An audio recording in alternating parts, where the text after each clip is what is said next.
নবী সাল্লাল্লাহু আলাইহি সাল্লাম আবু তালেবকে কালেমা পড়াবার জন্য কি পরিমাণ কাঁদছে, চেষ্টা করছে। শেষ মুহূর্তে বলছে, চাচা চাচা কালেমাটা পড়েন না চাচা।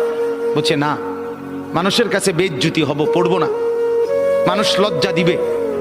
আল্লাহ নবী সাল্লাল্লাহু আলাইহি সাল্লাম বলছে, কানে কানে বলেন, আমি কাউকে শোনাবো না, আমি শুধু হাসরের মাঠে বলবো, মৃত্যু পর্যন্ত চাচা ওয়াদা দিলাম জগৎবাসীকে শোনাবো না আপনি ঈমান আনছিলেন, কানে কানে কন। আবু তালেব বলছে না, কানে কানেও বলবো না। এবার নবী বলে চোখের পানি ফেলতে ফেলতে, চাচা এমনও কইতেন না তো, ঠিক আছে চাচা আমি কালেমাটা পড়ি, আপনি শুধু ঠোঁটটা নাড়েন, আপনি শুধু ঠোঁটটা নাড়বেন, আমি হাসরের দিন বলবো মাওলা আমার চাচা কালেমা পড়ছিল এজন্য ঠোঁট নাড়ছে, এর সুযোগ দেন। চাচা বলছে না না না, আমি ঠোঁটও নাড়বো না। আল্লাহ নবী তখন অঝরে কাঁদতেছিলেন আর চোখের পানি ফেলে বললেন, চাচা আপনি জাহান্নামের আগুনে জ্বলবেন, আমি সইব কেমন? আবু তালেব নাফরমান তখন কি বলছে জানেন? আন্নারু খায়রুম মিনাল আর।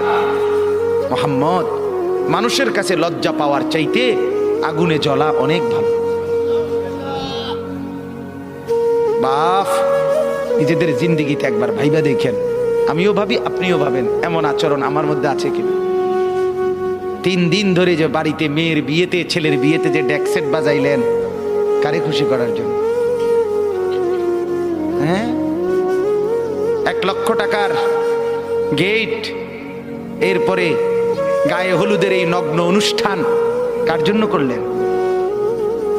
বেড়া বেড়ি সব, যুবক যুবতী সব একই মাইক্রো প্রাইভেট কারের ভিতরে যাতাযাতি করে বহাইয়া একখান থেকে একখানে নিলেন, কার জন্য? পুরা প্যান্ডেলের ভিতরে একসাথে বেড়া বেড়ি একত্রে খায়, নাচে, গায়, ফুর্তি করে, কার জন্য? শুধু সমাজ, সোসাইটি, পরিবেশ, সোসাইটি মেনটেন করছেন, সমাজ মেনটেন করছেন। ছেলেরা চাইছে, মেয়েরা চাইছে, বাচ্চারা চাইছে, এতে হেতে চাইছে, তো মালিক তিনি কি চাইছিল? ওনার কথা মনে হয় নাই? রাসূল সাল্লাল্লাহু আলাইহি সাল্লাম তার কথা মনে হয় নাই?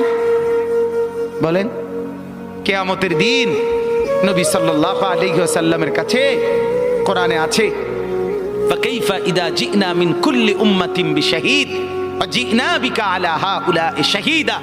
নবীকে বলছে আল্লাহ, বন্ধু আপনার উম্মতের প্রত্যেকের আমলনামা আমি আপনার হাতে দেখাবো, আপনার হাতে, আপনার সামনে পেশ করব, আপনি দেখে কথা বলবেন আমার কাছে সুপারিশ